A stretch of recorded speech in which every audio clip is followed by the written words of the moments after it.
I don't have any X-Men shirts, so Spider-Man's gonna have to do. Hello, my little filmer dudes. My name is Ivan Montero, and thank you for joining me on another journey to watch every movie ever created. Not really, but we are going to get close. Careful, there's gonna be spoilers in this video. Not a lot, but some. I grew up with both the Sam Raimi Spider-Man and the OG X-Men films. I love the X-Men. I love Spider-Man and the X-Men. They're both my jam. I have an old X-Men encyclopedia book, and I'm pretty sure it, like, one of the newer ones would be thick now, but like mine was like thinner, but it's so cool. My parents got it for me. And we also had The Last Stand on DVD, so we would watch that, or at least I would watch that every so often growing up. Now we're going to have 3 sections. The unwatchable, that's going to be 14 through 10. The objectively aight, that's going to be from 9 to 6.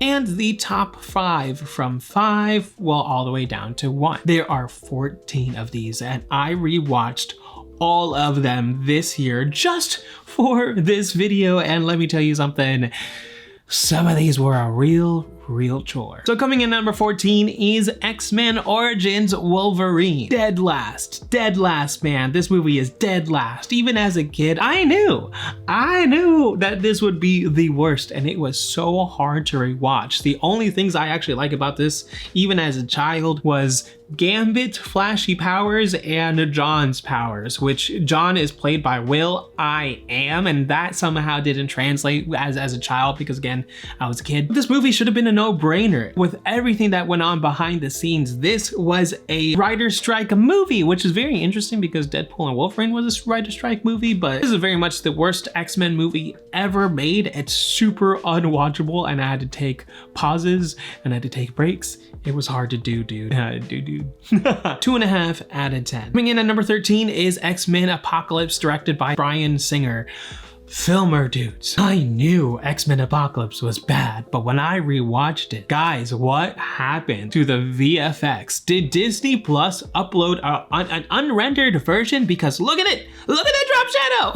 That's embarrassing. Not to mention the unfathomably awful writing and dialogue this movie has. X-Men Apocalypse is a chock full of bad producing. There's a few good moments in this movie, like Apocalypse yelling for Charles. Why is Magneto the villain again? It's called X-Men Apocalypse. 3.2 out of 10. Coming in number 12 is The New Mutants, directed by Josh Boone. 3 movies in and no sign of Dark Phoenix? Don't worry, we'll talk about Dark Phoenix, but I would argue The New Mutants is worse. It's so bad. The journey that one has to go on to watch this movie might only be doable as a drinking game, and that's pushing it. This kind of feels like a sheltered kid turned scene kid claiming to be goth while not knowing the difference between scene and goth, but swearing they are goth, but nothing about them says, yes, you are goth. Everything about them says you are not. This movie is a wild mess. It screams cheaply made, and the writing is really bad. It's almost the equivalent of Velma taking the IP of Scooby-Doo and turning it into Velma. That's kind of the case here with The New Mutants. It's The New Mutants in name only. There's no character development for anyone, and this movie could have honestly done a One Over the Cuckoo's Nest adaptation, but nope. It was just silly, just silliness all around, and it's hard. It was hard to watch. It's 4 out of 10. It's really boring. Coming in at number 11 is Dark Phoenix, directed by Simon Kinberg. And finally, I told you it was coming up. And hilariously, I actually watched this movie in college with my friends. I forgot I watched it for years. I decided I was gonna rewatch it again this year, and things came back to me. I was like, oh yeah, I do remember feeling this way. And honestly, it's not as bad as other awful superheroes. The thing that Dark Phoenix has over the first 4 that I mentioned is the visuals and the acting. Sophie Turner is a marvelous Jean Grey, and the other young X-Men, I think they're pretty solid. It's just unfortunate that this is their last movie, and that this movie ended up being what it ended up being. So many things behind the scenes, man, but oh well, 5 out of 10. Coming in at number 10 is The Wolverine, directed by James Mangold. I know, I thought I liked this movie when I first watched it, but when I rewatched this movie for the second time ever in my life this past year, I realized that this movie starts to get a little messy in the second act and super falls apart in the third act. It was like one of those PTSD war memes where while watching The Wolverine, all of the same familiar unwanted feelings came back and I did not like it. Because I was having a good time leading up to, even in the second act, as jumbly as it is, right around the same time, I was like, hold on, is this actually gonna be a good time? I wanted more out of The Wolverine. I was hoping to see some samurai training and some sword action from Hugh Jackman since he lost his healing factor and he was gonna have to learn how to fight, but we got none of it. None of it. This movie was just a giant tease for something better. And I don't like my time being wasted. Plus that post-credit scene that makes absolutely no sense. 6.3 out of 10. All right, now we are in the objectively 8. Starting with number 9, we have X-Men: The Last Stand, directed by Brett Ratner. Seeing other people's lists and seeing that X-Men: The Last Stand is actually way further down on the list is wild to me. I mean, I did grow up with The Last Stand, so I thought this was gonna be higher on my list, but when I was watching the movie, rewatching it again, and I knew everything word for word, I realized the reality pill started to make its way down my gullet. Though it was a tough pill to swallow, I'll admit it, it's not a great movie. It's a fun one. There's a lot of superpowers, but it's not that good of a movie. The mutant superpowers that are on display in this movie is the only reason why it barely escapes the unwatchable section, and it is the first on the objectively 8. But my nostalgia is also one of those reasons, but it is, again, after watching X-Men 1 and X2, X3, it's actually not good. So 6.9 out of 10. In number 8 is Deadpool, directed by Tim Miller. Ripping that band-aid off, I didn't like Deadpool the first time. I slightly enjoyed it more the second time, but the consensus is this movie just isn't for me. I commend the movie for doing the behind-the-scenes story that it has and for the way it has brought many people together, but the movie just isn't really that funny to me. It makes me giggle here and there, but it feels so much like an early 2000s movie, and that's not good. Despite that, I am a Ryan Reynolds fan. I love his public relations and advertising mind. Hey, Ivan, isn't that your degree? Oh, why, yes, it is. Thank you for noticing. Well, I mean, you do mention it a lot. Yeah.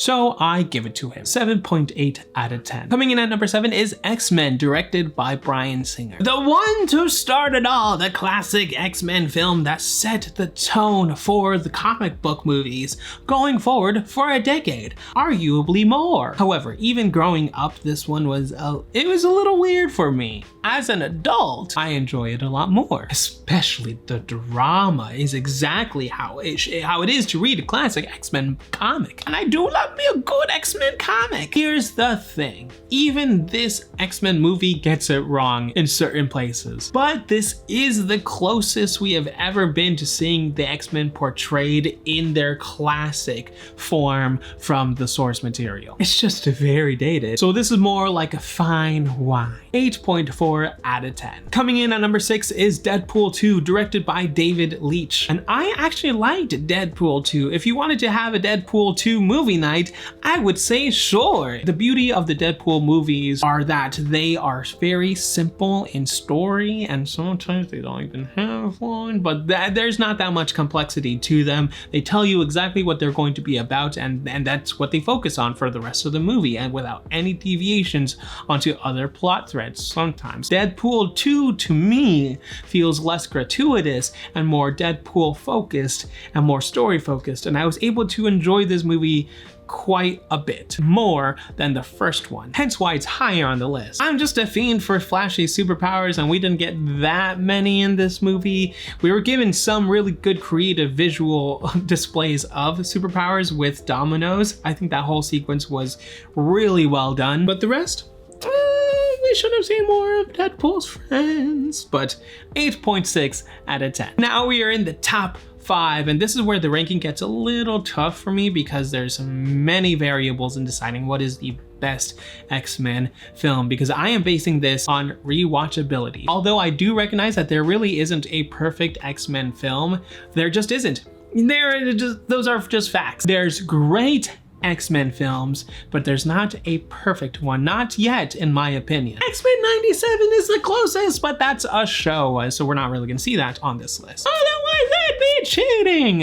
And then we'd have to include all of the other shows, and that's too much. That's too much. I'll do a separate one with the shows. Coming in at number 5 is Deadpool and Wolverine, directed by Sean Levy. I made both spoiler and spoiler-free review videos for Deadpool and Wolverine, so you can go ahead and check those out. But I did finally rewatch Deadpool and Wolverine, and I gotta say that I like this movie a lot more the second time around because I actually understand what it actually is rather what they're claiming it's supposed to be. I had to change my mindset because what they're claiming it's supposed to be, it really isn't that. It kind of fails on that front. But when you think about that it's just a third Deadpool movie, and they're just going ham with the cameos, it's a really fun and a really well-made movie. The cinematography is outstanding. The action scenes are mesmerizing, and it did manage to make over $1 billion this year in 2024.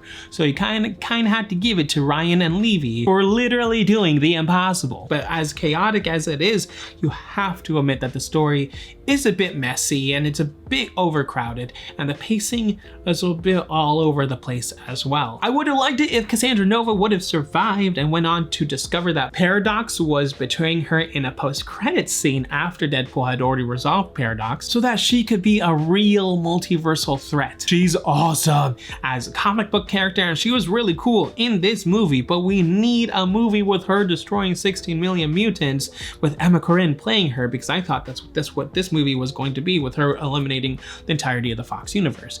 Don't put Fox in there if it's not really gonna matter that much. Killing her in this movie is a tad unforgivable for me, and she's my favorite X-Men villain, so I really have her on a high standard. And rewatching this movie, I really did feel that there was so much meat, so much story to this character that we're never going to see, and for that, I can only give this an 8.9 out of 10. So close. Coming in at number 4 is X2, X-Men United, directed by Bryan Singer. X-Men is supposed to be reality TV meets The Incredibles, housewives of the X-Mansion with superpowers, and X2 is so much of that, mixed with action, mixed with heart and character development. This movie is so good. Watching it as a kid, I didn't really get it. Watching it as an adult, oh my goodness, I realized that the writing in this is near perfect. I can only imagine what this movie might look like today if it brought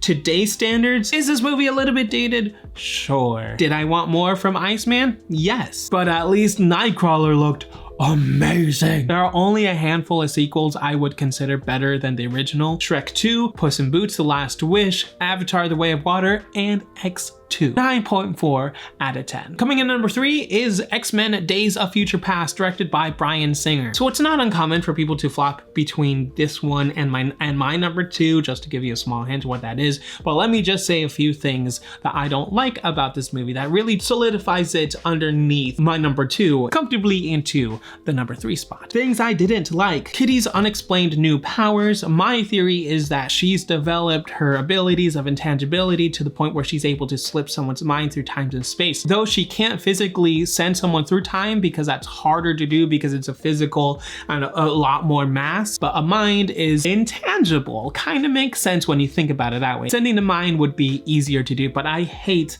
convenient writing. So making Kitty Pryde the one to do the deed just because it's an homage to the fact that she was the one to go back in time in the comics felt a little cheap to me. Bryan Singer sidelined almost all of the first class X-Men for no reason, and that kind of felt a little personal, and I didn't really like that choice. And the frame rate used throughout this movie is really gross to look at sometimes, and I know frame rates are not something that normal people notice, but I notice it. It really does take me out of the movie, and I don't understand why they did that. Despite that, this movie is a glorious eye meal of flashy superpowers, amazing action scenes, and emotional storytelling. Why were Rogue scenes cut what? We'll never know, but the movie's pacing could have been tightened a little bit, and maybe Rogue would have fixed that. 9.6 out of 10. Coming in at number 2 is X-Men First Class, directed by Matthew Vaughn. For the longest time, First Class was my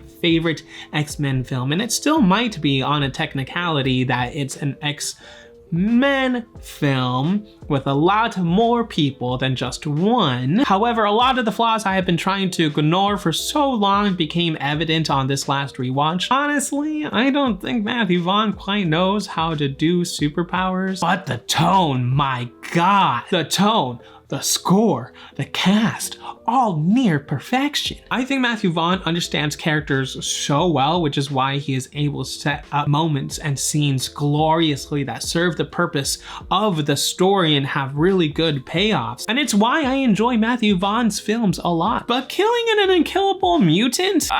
That's really hard to ignore, buddy. Regardless, I absolutely loved this film. I gave it a 9.7 out of 10. And finally, in number 1, we have Logan, directed by James Mangold. Listen.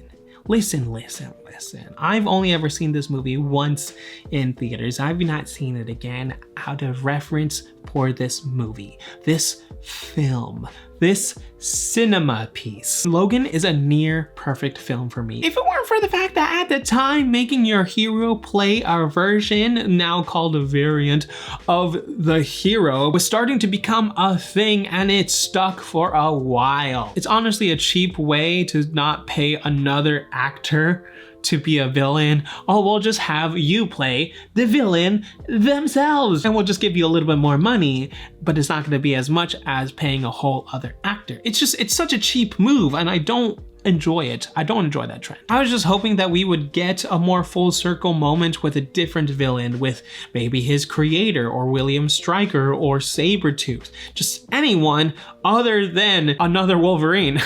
Nevertheless, I think we need to give Hugh Jackman credit for being Pedro Pascal before Pedro Pascal in The Father, in that being a father in an apocalyptic or a Western wasteland.